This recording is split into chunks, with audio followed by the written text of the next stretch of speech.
प्राचीन समय की बात है, एक प्रसिद्ध गुरुकुल में एक महान आचार्य अपने शिष्यों को विद्या अध्ययन करा रहे थे। श्रोताओं, शिष्य गुरु के चारों ओर बैठे हुए थे और गुरुजी उन्हें पढ़ा रहे थे कि हमें उत्तम स्थान पर रहना चाहिए, उत्तम अन्न से बना हुआ भोजन ग्रहण करना चाहिए और उत्तम रसोइया से बना हुआ भोजन ग्रहण करना चाहिए। अन्यथा शिष्यों, यदि हम इनसे थोड़ा भी इधर उधर जाने की कोशिश करते हैं तो हम आचरण से गिर जाते हैं।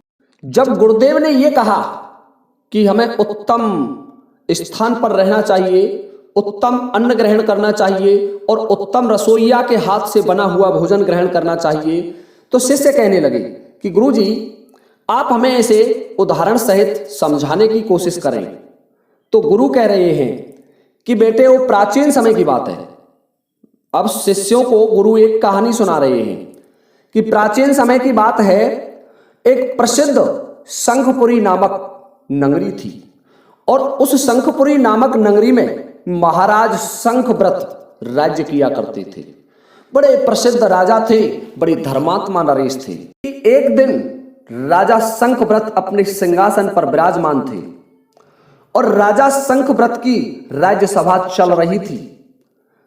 उसी समय राजा के दरबार में 3 विद्वान प्रवेश करते हैं और तीनों विद्वान राजा से आकर के कहने लगे कि हे महाराज, हमें आपके दरबार में नौकरी चाहिए। राजा कहने लगे कि विद्वानों, आपका मेरे दरबार में स्वागत है, परंतु मुझे यह बताइए कि आप क्या कर सकते हैं। हम आपको अपने यहां नौकरी देंगे तो आप किस तरीके का काम करेंगे। तो पहला विद्वान कहने लगा कि महाराज, मैं आपको स्थान के बारे में बता दूंगा, स्थान की परीक्षा करके बता दूंगा कि ये स्थान रहने योग्य है अथवा नहीं है। राजा कहने लगे ठीक है। अपने मंत्री से कहा, मंत्री, इन्हें नियुक्ति दे दी जाए।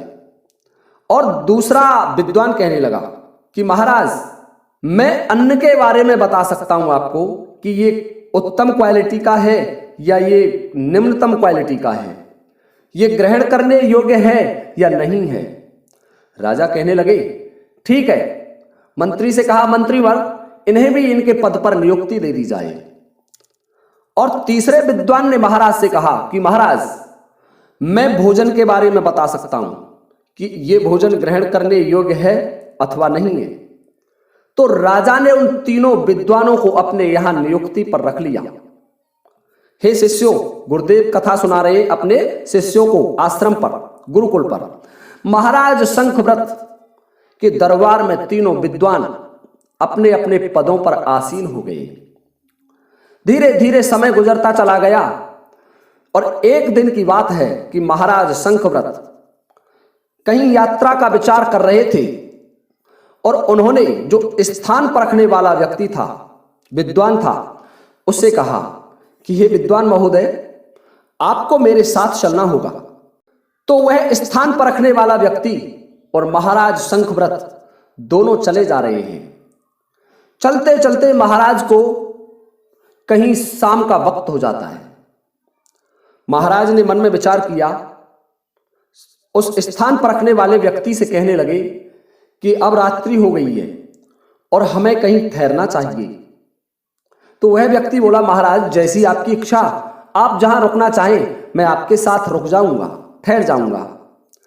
श्रोताओं, राजा ने देखा कि एक नजदीक ही गांव था और उस गांव में महाराज चले आ रहे थे और गांव के बाहर एक बहुत शानदार झोपड़ी थी। प्राचीन समय में झोपड़ी ही ज्यादा रहती थी और उसके बाहर 2 से 4 चारपाई बिछी हुई थी। चारपाई और उस झोपड़ी में महाराज ने देखा कि कोई व्यक्ति का निवास स्थान नहीं है और बड़ा अच्छा सुंदर भगवान शंकर का वहां एक मंदिर भी बना हुआ है, परंतु वहां उस मंदिर में भी कोई पुजारी नहीं है। राजा कहने लगे, जो स्थान परखने वाला था उससे, कि हे विद्वान, हम इसी आश्रम पर ठहरेंगे, क्योंकि गांव में किसी के पास रुकेंगे तो हो सकता है किसी के पास हमारे सोने की व्यवस्था हो या ना हो। तो वह व्यक्ति कहने लगा, ठीक है महाराज, जैसी आपकी इच्छा, हम यहां ठहर जाते हैं। श्रोताओं, राजा और वह विद्वान उस पवित्र आश्रम पर ठहर गए। मंदिर था, मंदिर, उस मंदिर पर ठहर गए और दोनों अपनी अपनी चारपाइयों पर लेटे हुए हैं।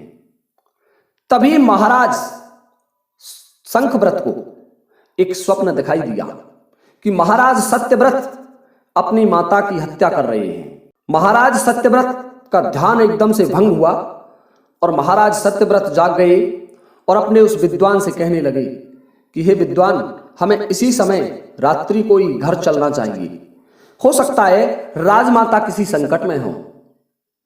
तो वह व्यक्ति कहने लगा, जो स्थान परखने वाला था, कि नहीं महाराज, हमें घर चलने की कोई आवश्यकता नहीं है, क्योंकि जो आप सोच रहे हैं नरेश, वो मैं पहले से ही जानता हूं।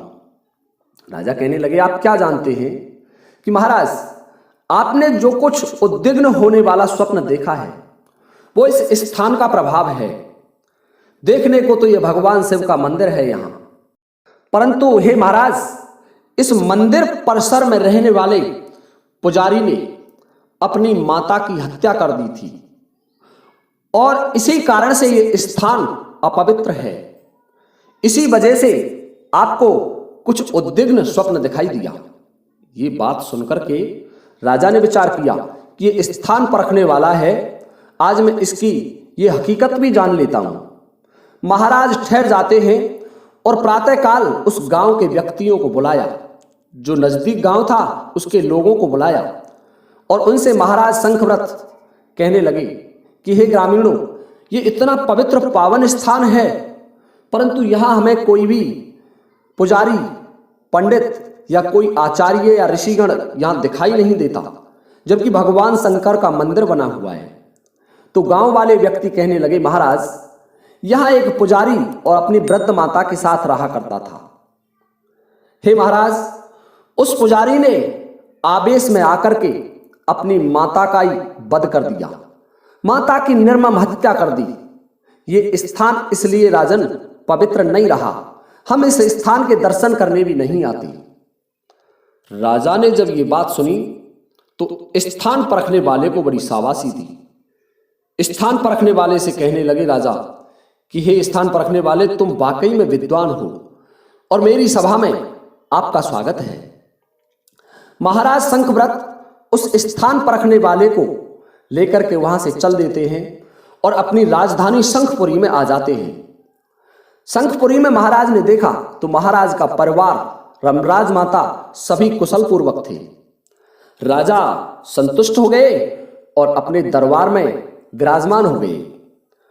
श्रोताओं, राजा ने जो स्थान परखने वाला था उसको बुलाया और भरे हुए दरबार में उसके बारे में कहने लगे कि हम एक स्थान पर ठहरे हुए थे और उस स्थान के बारे में इस विद्वान ने यह बता दिया कि इस स्थान पर कुछ समय पहले हत्या हुई थी। यह स्थान रहने योग्य नहीं है, अपवित्र स्थान है, जबकि देखने में वह भगवान शंकर का मंदिर बना हुआ था। हे सभासदों, राजा कह रहे हैं अपने सभासदों से, मैंने जब उसकी जांच की, अड़ोस पड़ोस के ग्रामीणों को बुलाया तो उन्होंने बताया कि महाराज, इस मंदिर में रहने वाला पुजारी ऐसा क्रूर था कि उसने अपनी माता की निर्मम हत्या कर दी। तो हे विद्वान उससे पूछ रहे हैं, महाराज, आपको यह कैसे पता चला कि वो स्थान रहने योग्य नहीं था? तो विद्वान राजा के दरबार में कह रहा है कि महाराज, हम जैसे स्थान पर रहते हैं उसका प्रभाव उसी समय हम पर आरंभ हो जाता है। महाराज, आप गंगा स्नान को जाएंगे तो अच्छे विचार आएंगे, आप शमशान घाट में जाएंगे तो वहां के अलग विचार आएंगे, आप मंदिर पर जाएंगे महाराज तो वहां ईश्वर भक्ति के विचार आएंगे, आप कहीं किसी शराब बेची जाती है उस स्थान पर जाएंगे तो आपके मन में वहां का सा विचार आएगा। महाराज, आप युद्ध भूमि में जाएंगे तो आपके मन में रणभूमि के विचार होंगे। हे राजन, स्थान का बड़ा महत्व होता है।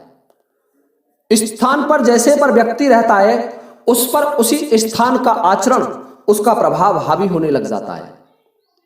हे महाराज, यही तो कारण है कि मैंने उस स्थान को पहचान लिया।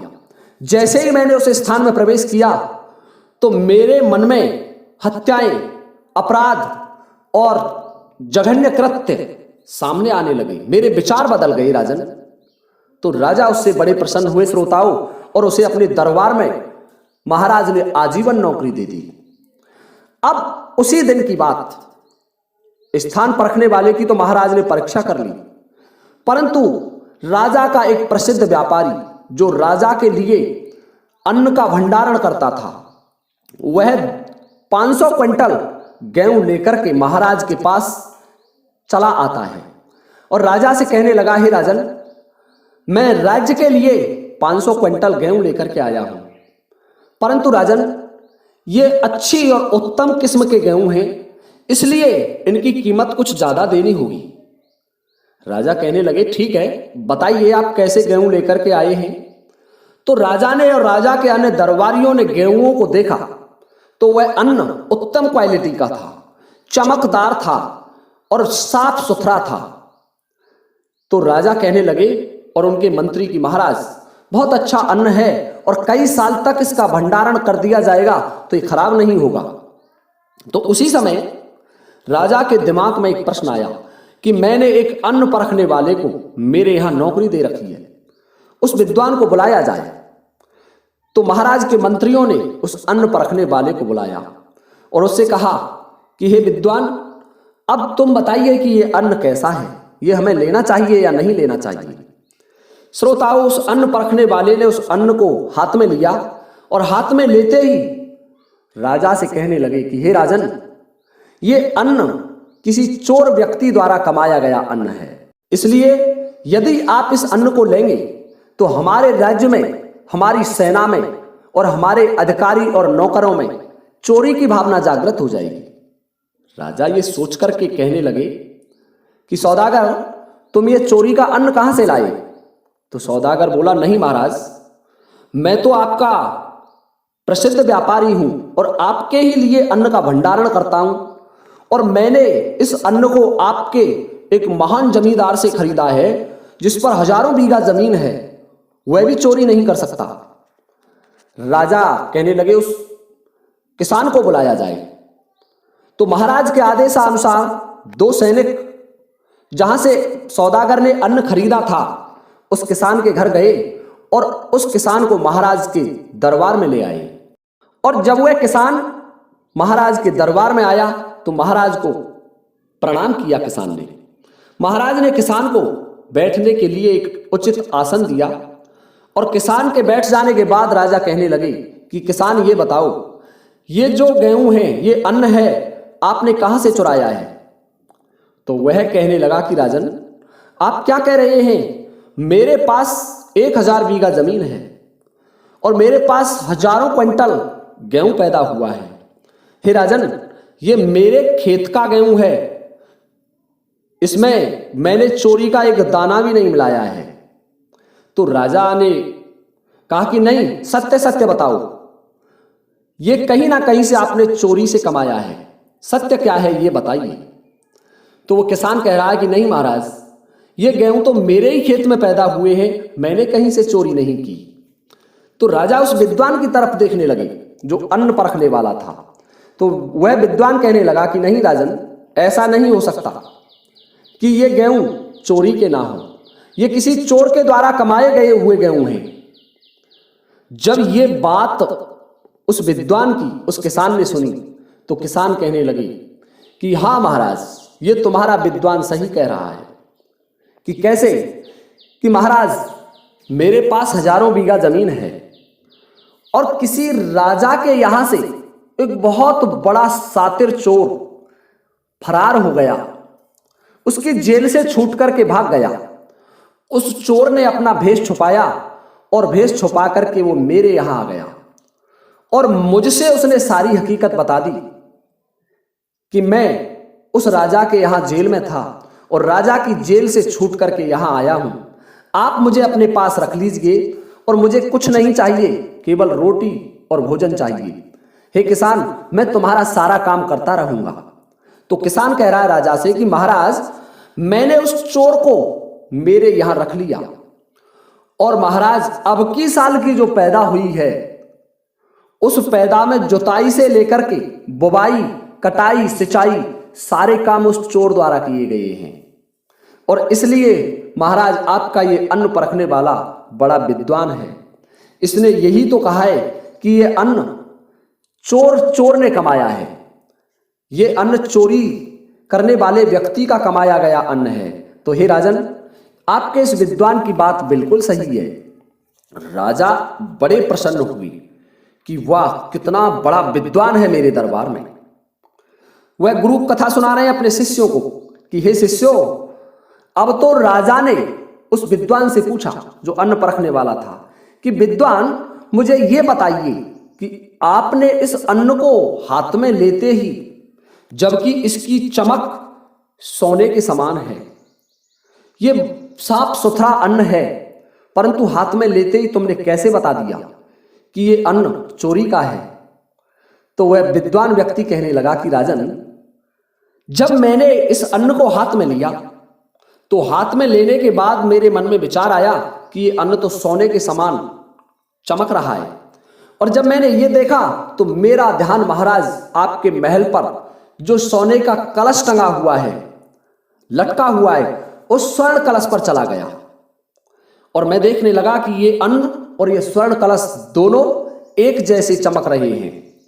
परंतु हे राजन, उसी समय मेरे मन में विचार आया कि मैं इस राजा की नौकरी क्यों करूं? मैं राजा के इस स्वर्ण कलश को चोर करके ले जाऊं तो मेरी कई पीढ़ियां बैठी हुई आराम से भोजन कर सकती हैं, जबकि हे राजन, मैंने मेरे जीवन में किसी की चोरी नहीं की, परंतु इस अन्न को हाथ में लेते ही मेरे मन में ये विचार आने लगा, और जब विचार आया तो मैं जानता हूं राजन, कहते आए विद्वान भी कि जैसा खाओ अन्न वैसा होगा मन, अर्थात आप जैसा अन्न ग्रहण करेंगे उसी प्रकार का आपका मन हो जाएगा। तो राजा उस विद्वान की बात सुनकर के बड़े प्रसन्न हुए और उसको भी आजीवन अपने दरबार में नौकरी पर रख लिया।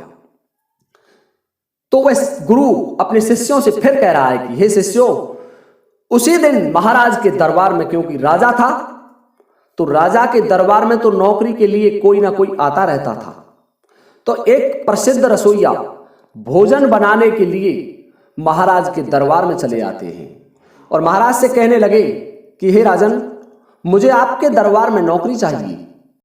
तो राजा शंखव्रत कहने लगे कि बताओ आप क्या कर सकते हैं? तो वह रसोइया भोजन बनाने वाला कहने लगा कि महाराज, मैं एक भोजन बनाने वाला हूं और आपके यहां भोजन बनाने का कार्य कर सकता हूं। महाराज, मैं स्वादिष्ट से स्वादिष्ट, अच्छे से अच्छा भोजन बना सकता हूं। तो राजा शंखव्रत कहने लगे, मन में विचार करने लगे कि ठीक है, ये भोजन बनाने का काम करता है तो अच्छी बात है, इसे अपने यहां रख लेते हैं। परंतु राजा शंखव्रत ने उस भोजन बनाने वाले से कहा कि हे भोजन बनाने वाले, आज तुम्हें परीक्षा देनी होगी, आज का भोजन हम स्वयं चख करके देखेंगे। तो वह भोजन बनाने वाला कहने लगा ठीक है महाराज। महाराज शंखव्रत ने उस रसोइया को अपने यहां नौकरी पर रख लिया और उससे कह दिया कि आज का भोजन हम स्वयं चाख करके देखेंगे, आप जाइए भोजन बनाइए। तो उस दिन उस रसोई बनाने वाले ने, जो रसोइया था भोजन बनाने वाले ने, पूरा कौशल लगा करके भोजन बनाया, पूरी शक्ति लगा करके जितना अच्छे से अच्छा भोजन वह बना सकता था ऐसे स्वादिष्ट व्यंजन बनाए। और जब भोजन तैयार हो गया तो महाराज शंखव्रत को उन्होंने बुलवाया कि महाराज, आप हमने जो भोजन बनाया है उसे देख सकते हैं कि कैसा भोजन है। हे श्रोताओं, राजा शंखव्रत कुछ मंत्रियों के साथ और जो भोजन परखने वाला था उसके साथ रसोईशाला में पहुंच जाते हैं। राजा ने जब भोजन को चख करके देखा तो भोजन बड़ा स्वादिष्ट था, बहुत अच्छा भोजन बनाया था। उन मंत्रियों ने भी भोजन को चखा तो मंत्री कहने लगे कि महाराज, हमने बहुत भोजन बनाने वाले देखे, परंतु ऐसा कुशल भोजन बनाने वाला हमारे राज्य में पहली बार ही आया है। हे महाराज, इसे तो आप अपने यहाँ नौकरी पर रख लीजिए। तभी वह जो भोजन परखने वाला था, महाराज ने उससे कहा कि हे भोजन परखने वाले, आप बताएं ये भोजन बनाने वाला और ये बना हुआ भोजन कैसा है। तो हे विद्वानों, उसी समय वह राजा का विद्वान जो भोजन परखने वाला था, महाराज शंखव्रत से कहने लगा कि हे राजन, यदि आप इस भोजन बनाने वाले को अपने दरबार में रखेंगे, अपने यहाँ अपनी सेवा में रखेंगे, तो महाराज हमारी समस्त जो इसका भोजन करते हैं सेना अधिकारी लुटेरे हो जाएंगे, उनमें लूटपाट की प्रवृत्ति बढ़ जाएगी।